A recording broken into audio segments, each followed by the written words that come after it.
Good afternoon. I'm very happy to be here. I'm very moved by the work that the Hilton Foundation does. I'm very inspired by it. And looking at the list of past laureates, I find many organizations that I have great admiration for. And the laureate for today, Metagracy, I've been looking up and also been very moved by their work, but particularly by their offering interpretation for refugees. Because to give people the opportunity to tell their story in their own language, I think is to give them dignity. Because sometimes, most times, it is by telling our stories in our own languages that we're able to truly map out the emotional contours of our stories. So I'd like to start by telling you a story about my parents. In 1967, my parents lived in Nsukka, a university town in southeastern Nigeria. My father had just returned from the US, where he got his PhD in statistics from Berkeley and was employed as a lecturer. It was a heady, hopeful time across the continent of Africa. Many countries were newly independent, free of the European dictatorship that was colonialism. And many Africans were eager to help build their countries.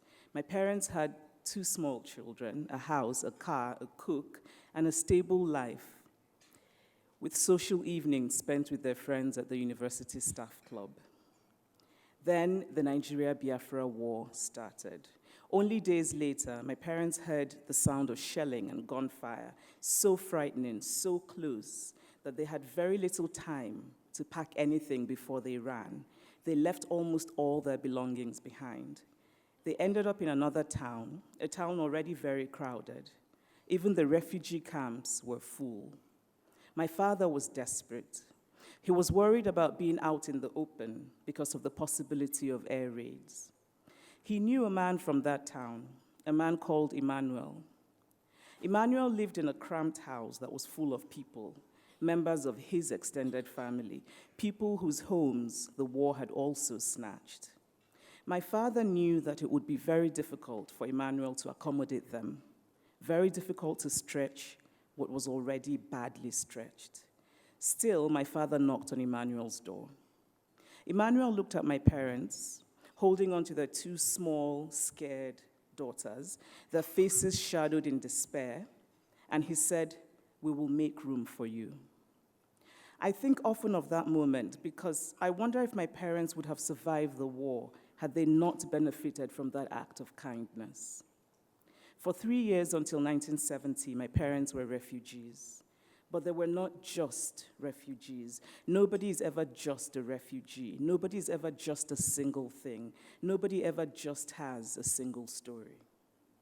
By the time I was born in 1977, my parents had picked up their lives. My father had become a full professor, and my mother an administrator who would become the first woman to head the university administration. And I'm immensely proud of her grit. When I was growing up on the campus of the University of Nigeria, it was a slow, small, and lovely place. A place of green hills, well-tended hedges, red dust, hibiscus flowers, mango trees, cashew trees, and a wonderful children's library. I was an early reader. My mother says that I started reading at the age of 2, although I think 4 is probably closer to the truth. What I read as a very young child were British and American books. I was also an early writer. At the age of 6, I was writing multiple-page stories in pencil with crayon illustrations. And I wrote exactly the kinds of stories I was reading. All my characters were white and blue-eyed. They ate apples and played in the snow. They drank ginger beer because the British characters in the books I read drank ginger beer. Never mind that I had no idea what ginger beer was. My characters also talked about the weather, like the characters in the books I read, even though I could not understand for the life of me what people actually said when they talked about the weather. In my world, the sun was always out, except for when it rained, and then the sun was out again. In my world, people were black and ate mangoes and did not have snow. But I was a child, and like all children, I was vulnerable in the face of a story. Because I had not seen myself reflected in books, I did not think that people like me could be in books. I loved those British and American books. They stirred my imagination. They opened up new worlds for me. But the unintended consequence was that I did not consciously, actively know that little girls like me, little girls with skin the color of chocolate, could also exist in literature. Things changed when I discovered African writers. Because of writers like Kamaralai and Chinua Achebe, I slowly went through a mental shift in my perception of literature. I began to write stories about people who looked like me and did things that I recognized. What that discovery did for me was that it saved me from having a single story of what books are. Writing is what gives my life meaning. I love the solitude of writing. I love the near mystical sense of creating characters who sometimes speak to me. I love the possibility of touching another human being with my work. I love spending a large amount of time in the spaces between the imaginary and the concrete. The British playwright Harold Pinter once said that when he was unable to write, it was like being separated from himself. And I could not agree more. All of this is to say that stories formed me. I don't remember a time when I wasn't drawn to stories, to reading them, writing them, finding them. I have this memory from childhood, sitting in the backseat of my mother's car, looking out of the window, and suddenly feeling a melancholy pang, a kind of muted mourning, because what I saw through the window as we drove were stories, so many stories waiting to be told, and I knew that I would not be able to tell them all. I did well in school, and like all children who did well in school, I was expected to become a doctor. I didn't want to be a doctor. All I wanted to do was to write and read stories. But I also knew that I was not likely to earn a living by reading and writing stories. So I decided that I would indeed go ahead and become a doctor. I had it all planned out. I would become a psychiatrist, and during the day I would work as a psychiatrist, and then at night I would use my patient stories for my writing.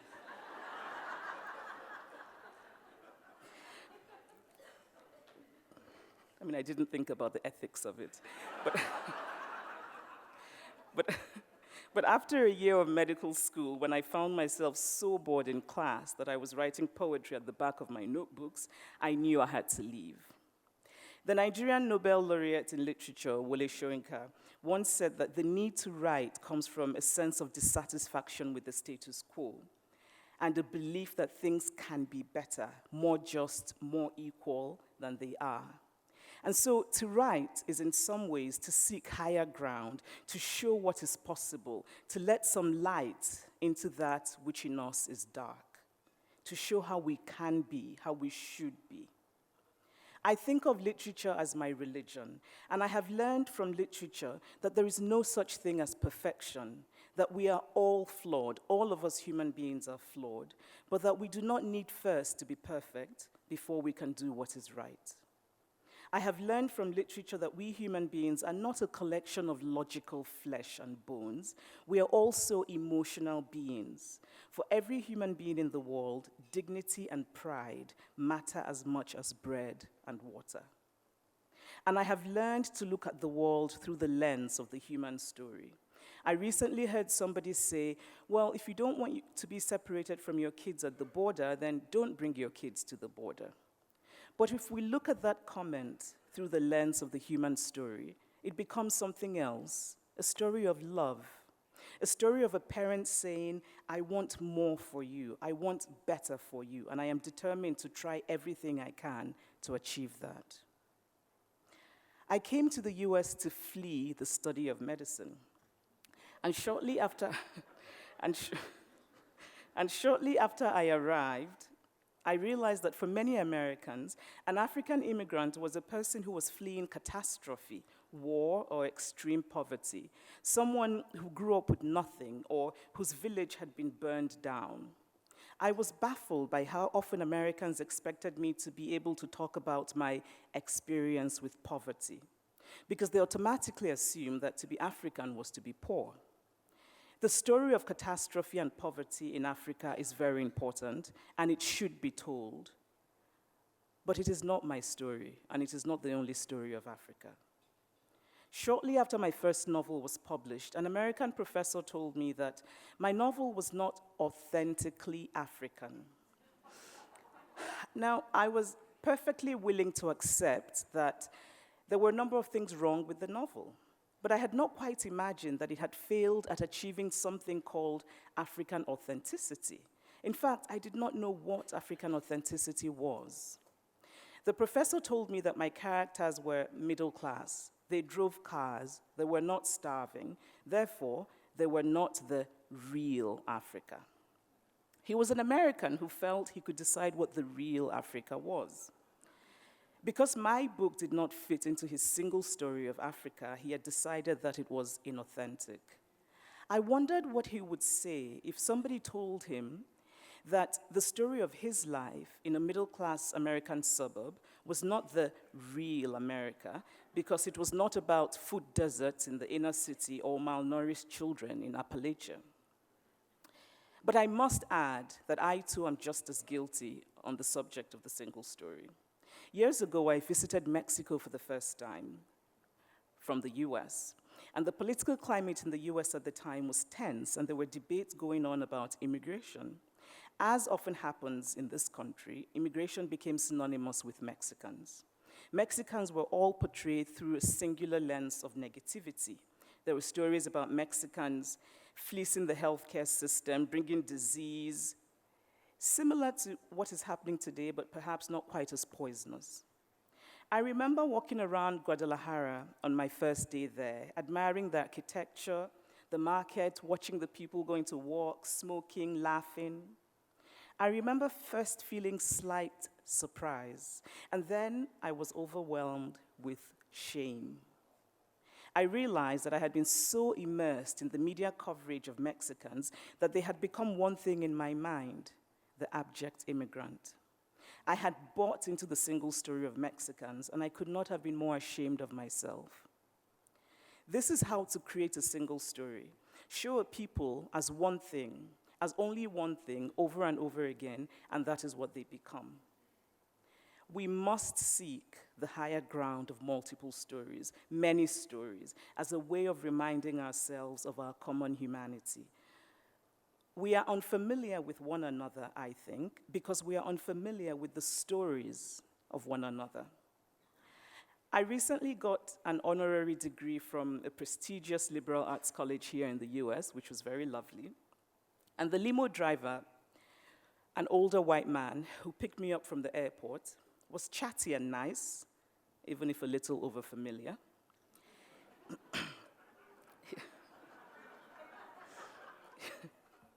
He asked what I did for a living, and I said I was a writer. I don't read books, he said, but even if I read books, I wouldn't read or know about books like yours. Why do you say that? I asked. Oh, I just know I wouldn't, he said. Because you think I write about things that won't interest you, I said. Yes, he said. We both knew what he meant: black things and woman things. I thought that this was a moment of remarkable honesty on the subject of identity in America. What struck me first was sadness for him. Poor guy, I thought.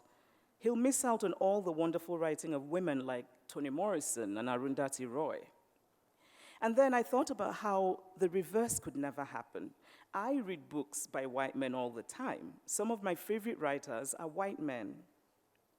In this society, white maleness is seen as the norm, and we think of white male writers writing about so wide a range of things that we cannot assume what they write about merely by looking at them.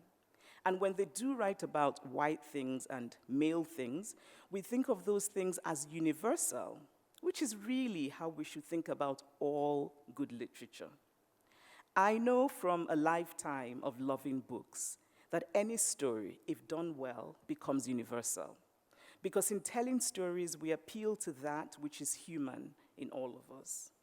I grew up reading books from all parts of the world, and even though I sometimes didn't understand every specific detail about, say, Russia in the novel Fathers and Sons, I still got the human story.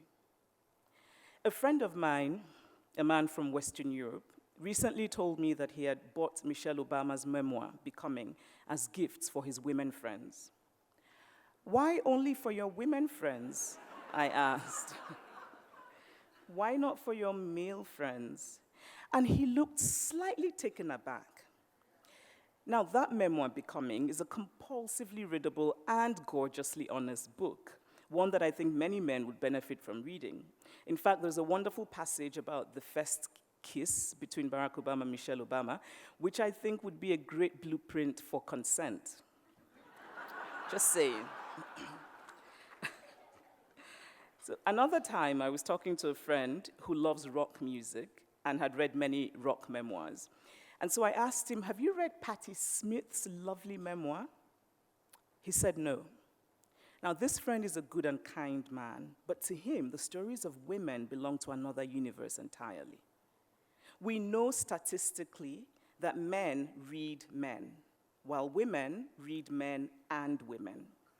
It is time to change that. It is time to reach for the higher ground of multiple stories where all stories are given the same level of dignity. It is time to place the stories of women and the stories of any kind of minority group where they rightly belong on the universal shelf.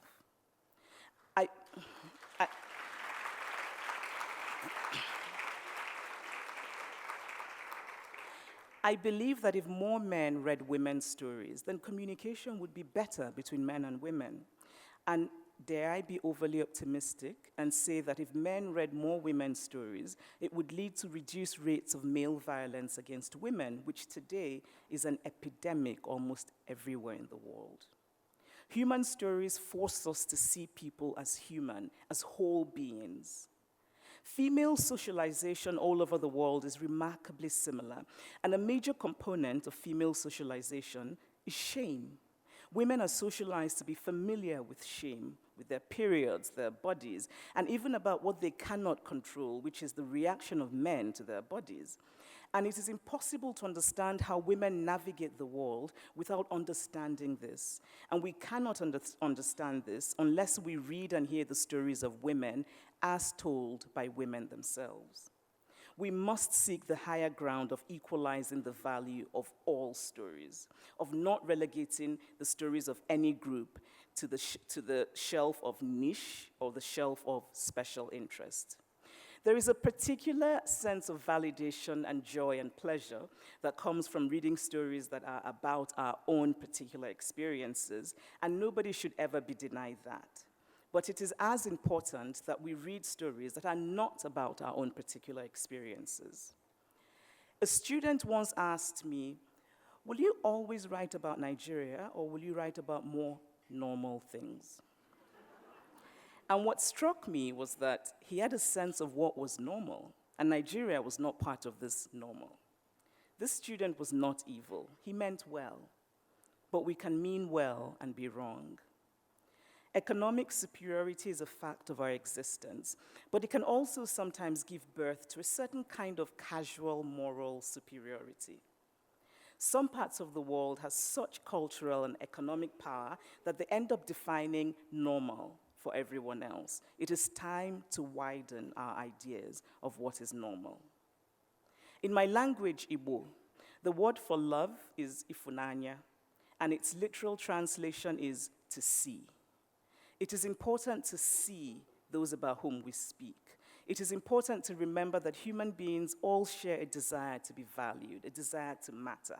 We want our bodies to be nourished. We also want our hearts to be nourished. We will be unable to understand people if we speak of them only in terms of their need. We must speak of their need because that's important, but also we must speak of what they love, what they resent, what wounds their pride, what they aspire to, what makes them laugh.